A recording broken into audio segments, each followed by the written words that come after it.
Hey guys, Fire here from InDepth Gaming. I'm bringing you another game review. This time we're checking out A Juggler's Tale. This game is developed by Caladiso Cube and published by Mixed Division Digital and released on September 29th, 2021 for a price of $17.99. So, what is A Juggler's Tale?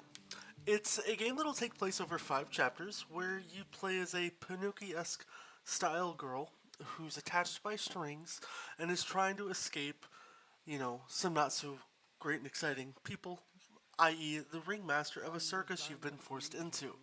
Now, while you're playing the game, you're accompanied by the narrated voice that you hear here, who will help you pick up the strings and pull you along, so to speak, while you're trying to escape everybody chasing you, the crazy environments, and just everything that's really going on. This game will take you roughly, maybe 2-ish hours to fully play through all the chapters, and then you're going to have to also spend time if you want to mop up any missable achievements. There are quite a bit of missable achievements, but you'll generally just play through the game and get about half the gamer score.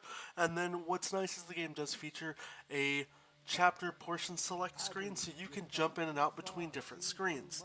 Visually, I think this game is very beautiful. It's got nice layered depth kind of art styles. It reminds me almost of a colored version of Limbo. If you've ever got a chance to play that, I definitely line this game up right in the Limbo spectrum of games. Control-wise, it's super simple. You're going to spend most of your time just using your analog stick here and hitting A and occasionally throwing some objects. But for the most part, it's just the same rinse and repeat controls, so it's nothing that's going to be too difficult for anybody to pick up and play. You're going to have to use your mind a little bit, though, as you start to solve and figure out puzzles while you're playing in the game. Now, what you have to do is really navigate around and try to see what's causing certain things to, not work in the game. As you can see here, we're trying to figure out how to get around this little section that we're blocked on. So it could require something as little as moving a gear or having to play around and mess with the mechanics of the game.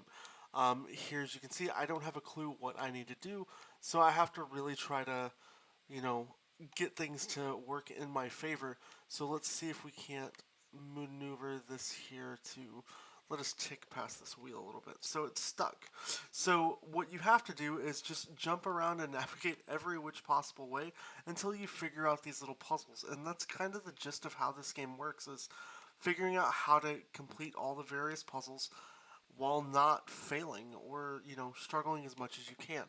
I'm not going to sit and mosey around in this portion. We're actually going to jump to a different part of the game just so you can see a little bit of some of the stuff I've already figured out as this portion of the game.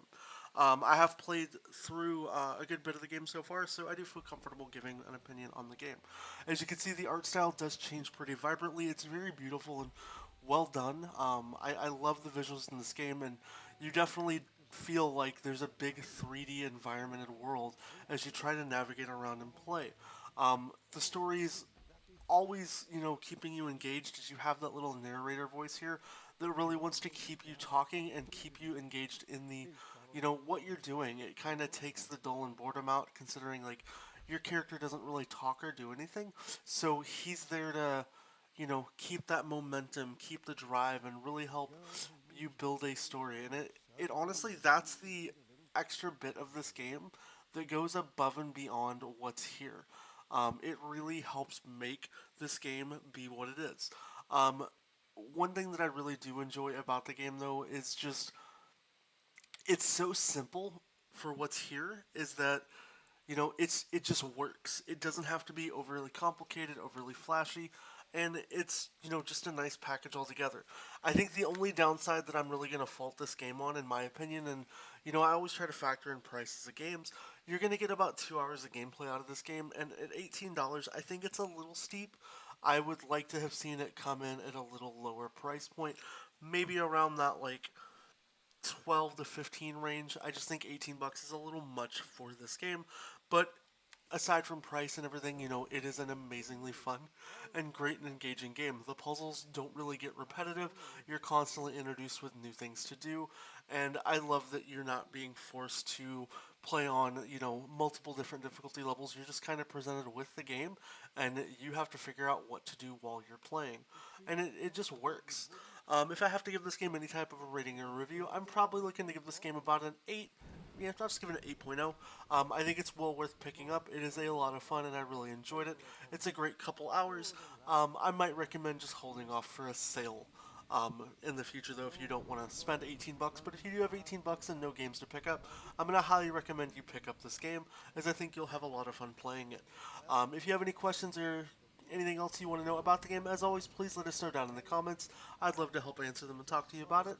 Outside of that, I hope you guys enjoyed the video. Hit that thumbs up button if you haven't already, and consider subscribing. I hope you guys have a great rest of your day, and, hey, check out another video on the channel. We'll catch you next time.